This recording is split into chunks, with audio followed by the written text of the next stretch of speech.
And two players in particular, I want to give you credit because Scott Kingery and Rhys Hoskins, you were saying years ago they were going to be blue chip prospects, they were going to be fun to watch, and now Philadelphia fans are seeing that firsthand. Yeah, I don't think you need to be a real baseball genius to figure those two guys out. I think they're going to have a tremendous careers there.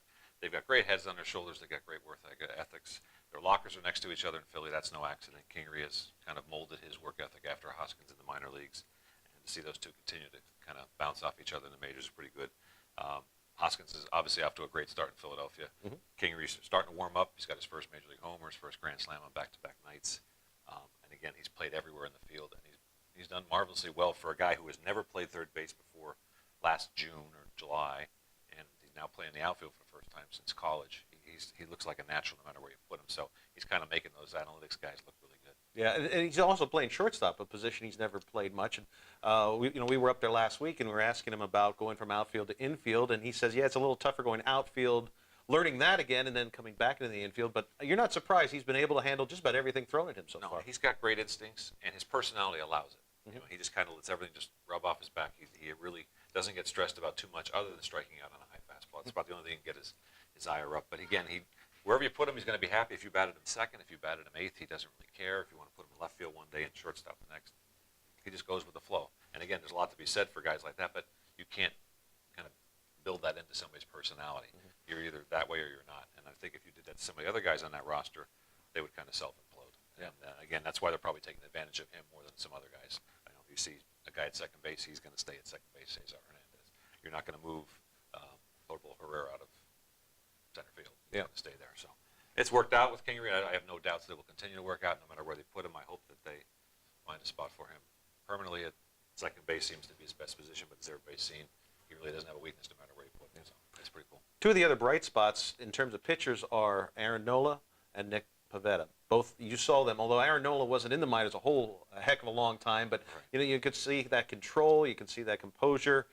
Nick Pivetta, I don't think a lot of people thought he was going to be a lock for the starting rotation. He was kind of on the bubble as far as making the rotation, but boy, is he off to a good start. Can both of those pitchers contain that high level that they've gotten off to start 2018 with? I think there's no question with Nola. He has the stuff and always had the stuff.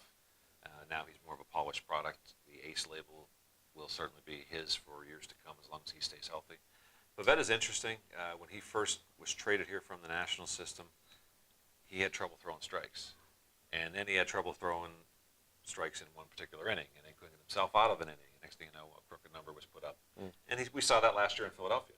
Well, what he's avoided so far this year in Philly is he's not given up 4 or 5 runs in an inning. That's really elevated his pitch count, allowed him only to go 4 or 5 innings. He has a lively fastball. He's got a fiery personality. He's a bulldog out there. He doesn't want to come out, which it's pretty good to have with a lot of these pitchers. But he's got the stuff to go along with that moxie. And I think right now we're seeing he's got it down pretty good. Again, we have to throw caution to win with who the Phillies have beaten here lately. 2 of the worst teams in Major League Baseball in the Reds and the Marlins. But again, any kind of confidence builder is good, especially for somebody like Nick who has not seen a lot of that at the Major League level. Now, it's a lot of the other prospects that are at the Major League level right now. Nick Williams, Jorge Alfaro, J.P. Crawford didn't get off to the greatest of starts, although Williams had a big hit the other night. Crawford had a couple big hits now in recent games. Which of the other prospects do you think has the best chance to have success, and which of the others are you concerned about at this point? I'm a little concerned with Crawford. I didn't expect him to be a 300 hitter in the major leagues, but right now his walk-to-strikeout ratio is very poor. And that's one thing that's kind of always gotten him by, even during the funk he had here at Lehigh Valley last year. He was still getting on base enough because he was seeing a lot of pitches and getting walks. So he concerns me a little bit.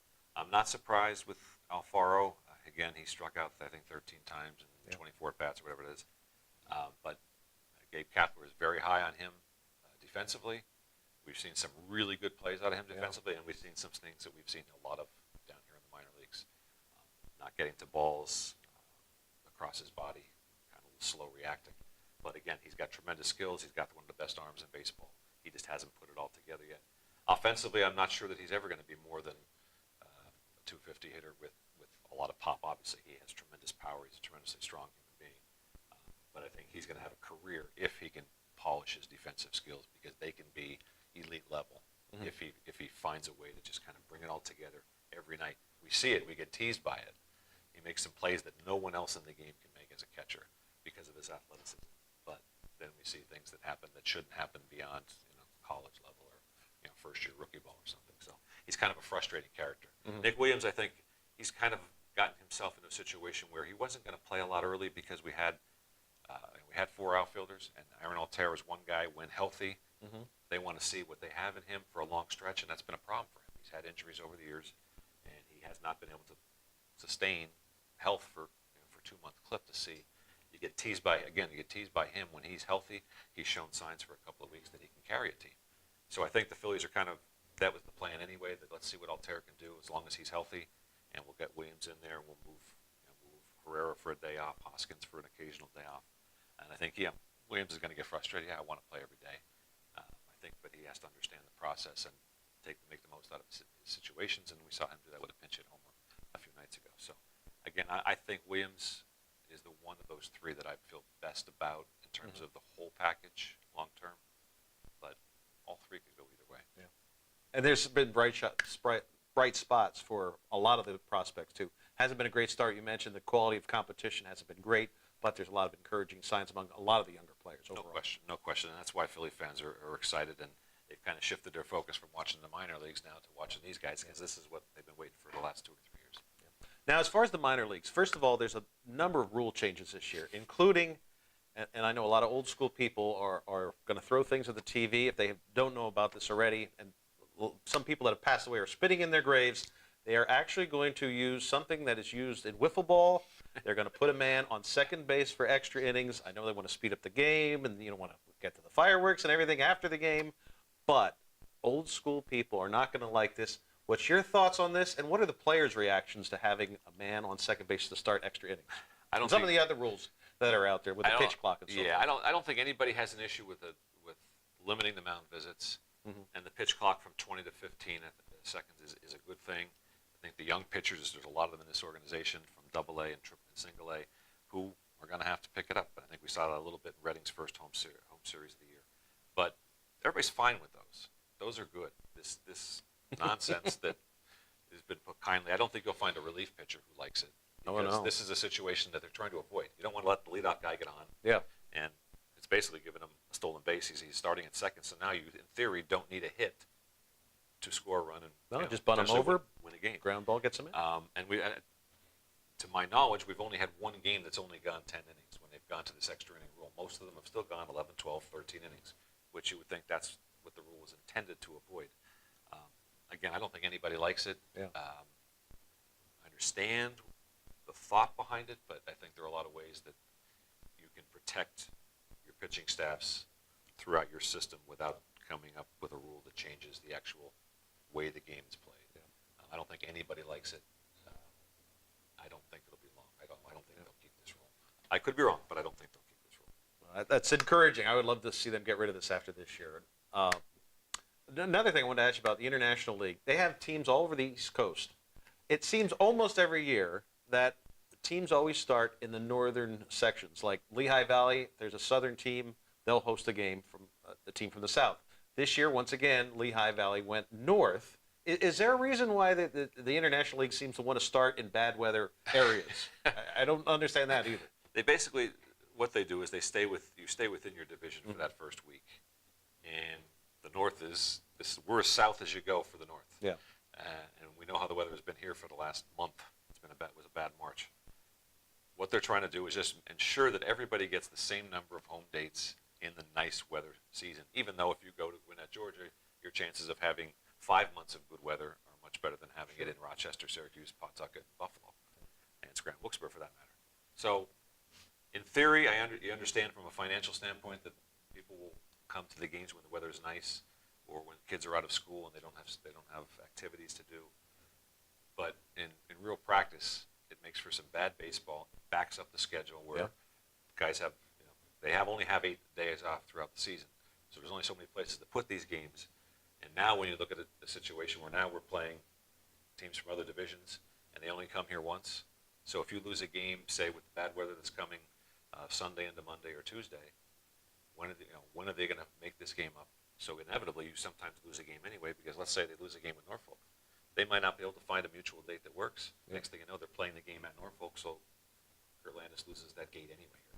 So it's just best if they just figure out a way to send everybody south or west. I don't think the players would complain about playing in the South. No, and it's even worse for them because they just spent 6 weeks in spring training in nice weather. Nice by, I mean, it's 55 to 65 sometimes in February down there, but it's better than 40 and snow showers. So.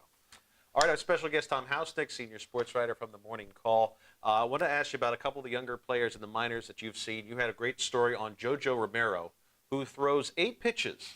He seems like an interesting character, too. Maybe you can tell us a little bit about him. I know he's one of the higher-end prospects that Phillies fans want to keep an eye on.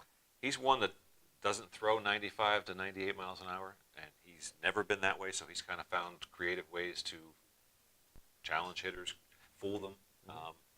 He'll be playing catch with a teammate, and if a teammate throws a particular pitch that he doesn't throw, he'll start tinkering with it after he asks him about grips and different things. And next thing you know, he picks it up and he just puts it right into the game. Let's see how this works. He just has no qualms about trying any pitch at any time. And again, he doesn't wait for it to throw 3 bullpen sessions and before he throws it into a game. He just, I got the grip down. I can throw it. Let's go see what happens. So, and he said sometimes I only have 2 pitches to throw out of those 8 in a game after I see that the others just aren't working. Sometimes I have all 8. But he's not afraid to try things. And other pitchers you hear over the years, well, they've discovered a pitch based on what one of their travel partners throws or a teammate that has since been traded or has come into the organization. But this guy will do that once a month if that works. And there's no saying that these 8 will stay in his repertoire. He could find another one next week and drop 2 of them because they haven't worked for a period of time. He has a great attitude about it. And again, he has been effective all throughout the system so far. Again, it's been a short time in Double-A, but coming up through from short season on up, he's dominated without having electric stuff. And there are a lot of guys in the system that have electric stuff. His stuff is just getting people out in a short period of time, and he's gone deep into games, and he's done it with a lot of pitches. It's pretty cool to watch. All right, as we're recording this, both the Lehigh Valley and Reading, the AAA and AA teams of the Phillies, have been hitting the ball pretty well. Both had double digits runs scored last time out for both teams. Which of the hitters? I know Danny Ortiz has been one of the bright spots this year. Who else has kind of stuck out? Well, yesterday everybody for Lehigh Valley, and the same thing from Reading. They're the middle of the order finally hit, but they have the chance to not need somebody to hit every night, top to bottom. Some of their 6-year minor league free agent guys are the ones that are doing well right now, because they've been through Aprils like this where they're used to the cold weather and kind of figured out how to manage it. Dean Anna had a good game yesterday. But one big guy that you hope can continue is Mitch Walding. He got a taste. He got called up for the playoff run here last year when some guys got shut down, and he had 4 hits in their big home opener here. He's a guy that had a lot of power, but he had that tremendous amount of strikeouts. So you have the 25 homers, and then you have 150 to 175 strikeouts. Not the greatest mix, but he has hit the ball hard from the start of this season, and then he's not all pull hitter now. He had 2 of his hard hits yesterday were to left field, so that's showing a sign of maturity. He's one that, again, the way the situation is with Maikel Franco in Philadelphia, anybody who shows any kind of promise at third base, if things don't work out with him, there's going to be a door opening. And Mitch Walding, I think, recognizes that. He has a tremendous arm, and he's a good glove at third base. And if his hitting continues to progress, I think that's going to make for a real challenge, because the system is going to have to put him somewhere if he's ready to go. He has a successful season here, so that's been nice to see. I mean, he's noticeably better now than he was just at the end of last year. So that's very encouraging. All right, before we let you go, pitching is always an issue. You could have injuries at any time. Which pitcher are you kind of keeping an eye on? And right now, Jake Thompson just was sent down the other day. Which pitchers are you kind of keeping an eye on the next couple of weeks, should there be an injury at the big league level? Well, everybody has seen Zach Eflin. When healthy, he's pretty good. Tom Eshelman is getting to that point where he's knocking on the door for the major leagues. Had a great year here last year. Thompson has had multiple chances, both as a starter and a reliever. But they have 2 young guys here, Cole Irvin, a lefty, who has drawn comparisons by some who have worked with both Cliff Lee. He just has that savvy, knows how to pitch, again, doesn't light up the radar gun, but works both sides of the plate, works 3 or 4 pitches every night, not afraid to throw any pitch at any count. just kind of has a way about him that he doesn't get frazzled. So he's one to watch. And the De Los Santos kid that they got in the trade that sent Freddie Galvis to San Diego, he has electric stuff. He's 95 plus. He's a young kid. This is his first stint at AAA. He had a great first start. I think he had 7 strikeouts in 5 innings. So it'll be interesting to see how he progresses. And again, like I said, they've already had injuries up there, and guys have been pressed into different roles and different duties. I think it'll be interesting to see if he can sustain that for a 2 or 3 month run. I think his number may get called this year.